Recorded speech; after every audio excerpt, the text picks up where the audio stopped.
Welcome to But Frankly Pierce News. I'm Arthur Fairview. First up today, Rudy Giuliani, a former top federal prosecutor, New York City mayor, and a former failed lead legal representative to failed former President Donald Trump, had his law license suspended after a New York court ruled on Thursday that he made demonstrably false and misleading statements while fighting the results of the 2020 election on behalf of Trump. Giuliani found some airtime to complain about this on Newsmax, the conservative news and opinion website known for its far-right point of view, extreme bias, consistent promotion of propaganda, and a complete lack of transparency. Oh, so this is the fake news I've been hearing so much about. Giuliani should feel right at home there. Giuliani has said the suspension of his license to practice law in New York was part of a plot to silence him because he was so effective at arguing failed former President Donald Trump's election fraud claims. Well, I'm not very happy about this. I love practicing law. America is not America any longer. We do not live in a free state. We live in a state that's controlled by the Democrat Party, by Cuomo, de Blasio, and the Democrats. I represented my client so effectively that they're trying to get me to shut up because they know what's going to happen, because they did it. They know what's going to happen in Arizona, and they know what's going to happen in Georgia, and they want this mouth shut. We would also like his mouth shut. Him and several others as well. Giuliani spearheaded the Trump campaign's legal fight to overturn Biden's victory last year. In explaining the decision to suspend Giuliani's license, the New York court cited his promotion of Trump's election fraud conspiracy theories. It said he had made false claims about thousands of fake ballots being counted during the election. The suspension marks a dramatic reversal for Giuliani, who made his name as one of New York City's top U.S. attorneys and led the Southern District of New York in the 1980s. He went on to serve as New York City mayor, earning global acclaim for his leadership after the 9/11 attacks. Doesn't he have other legal troubles? I believe he does. Yes, Giuliani faces a multi-billion-dollar lawsuit from two election technology companies over baseless claims they were used to switch millions of votes during last year's election. And the FBI raided Giuliani's apartment and offices earlier this year in a separate investigation into whether he was working on behalf of the pro-Russian officials in Ukraine in 2019 when seeking the firing of the U.S. ambassador to Ukraine at the time. Giuliani continues to deny wrongdoing in those cases. Where have I heard that before?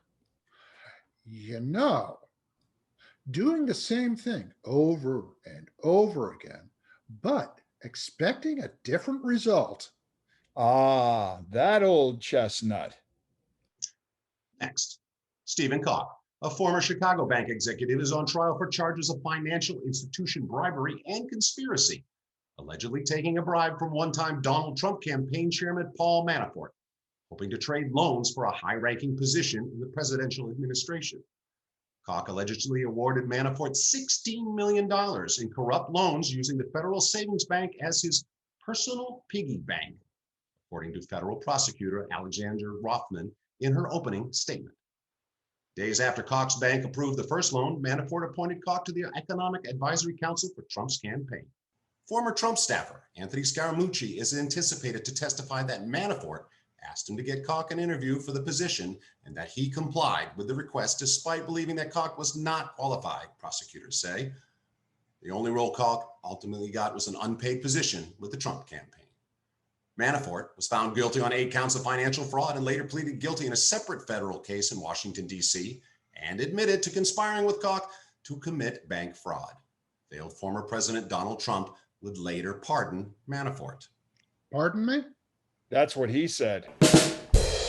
Manhattan District Attorney Cyrus Vance Jr.'s office could soon file criminal charges against the Trump Organization. The charges, which may come as soon as next week, are connected to fringe benefits given by the company to one of its top executives.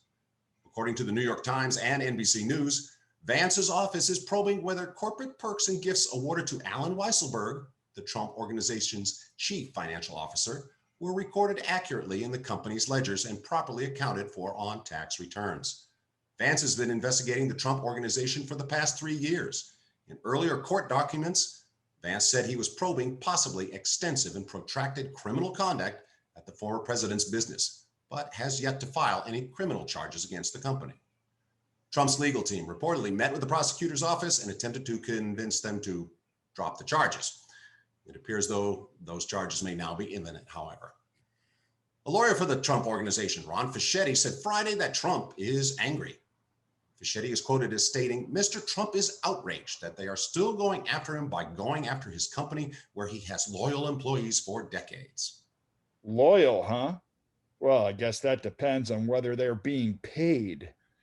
I'm wondering if this Fischetti guy is going to get paid or potentially lose his license to practice law. Well, this does seem to be the trend with his lawyers. The failed former president seems quite vexed over the situation, referring to prosecutors as witch hunters and accusing them as prosecutorial misconduct. Wow. I didn't think he could use big words like that. He concluded by saying this prosecution would be devastating for New York. Really? Devastating for New York? New York abstains courteously. More like devastating for him. I think New York is going to be just fine.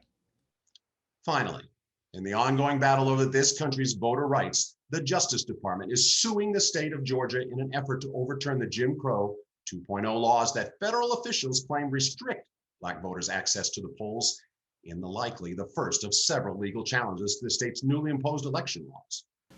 The rights of all eligible citizens to vote are the central pillars of our democracy.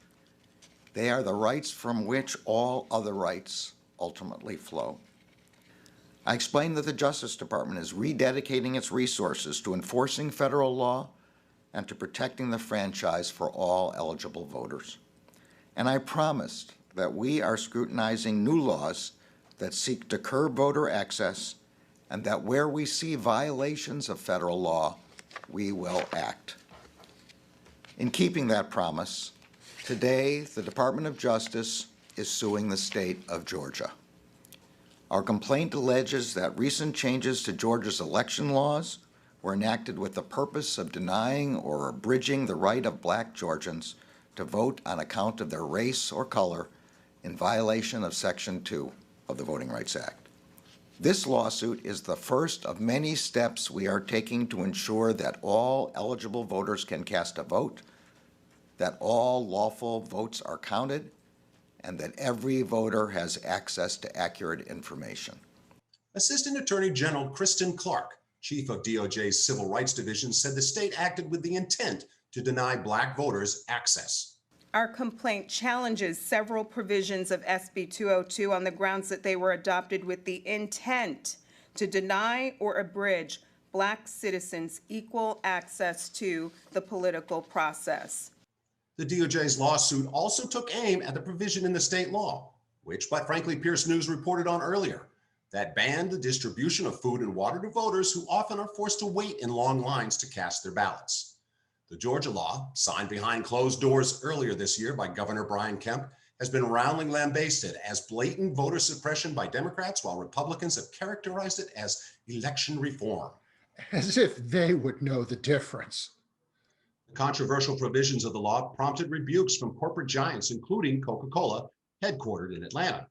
The big one was Major League Baseball, which took action of relocating its midsummer All-Star game from Atlanta to Denver, Colorado. Yeah, they're still smarting from that one. The DOJ also announced that the nation's U.S. attorneys are being directed to more closely track threats to election workers across the country, as deep political divisions have raised the risk to poll workers and other officials, the Attorney General said. Deputy Attorney General Lisa Monaco said a federal task force would be pursuing such threats, an action that Garland said was prompted by increasing numbers of news reports highlighting the problem. Governor Kemp, meanwhile, Uh-oh. Yep. lashed out at the DOJ's legal action, claiming that it was born out of lies and misinformation.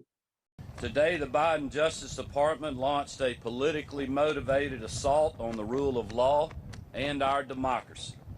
Let me be clear. The DOJ lawsuit announced today is legally and constitutionally dead wrong. Their false and baseless accusations are quite honestly disgusting. But I can't say that I'm surprised. The president and his administration, Stacey Abrams, and their far-left allies have lied about the Election Integrity Act from the beginning.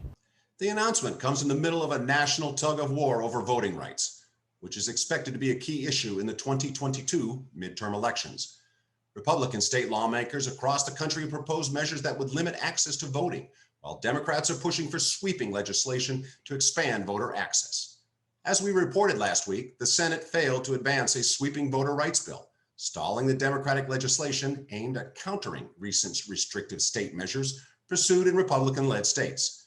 In a vote of 50-50, it fell short of the 60 needed to overcome a GOP filibuster. All Democratic senators voted to begin debate, while the Republicans unanimously voted to block it. Well, technically, this is only a delay, right? As long as people call their senators now. This has been But Frankly Pierce News. Thanks for watching. I'm Arthur Fairview. I know you've got a lot of good things happening up ahead. The past is gone. It's all been said. So here's to what the future brings. I know tomorrow you'll find better things.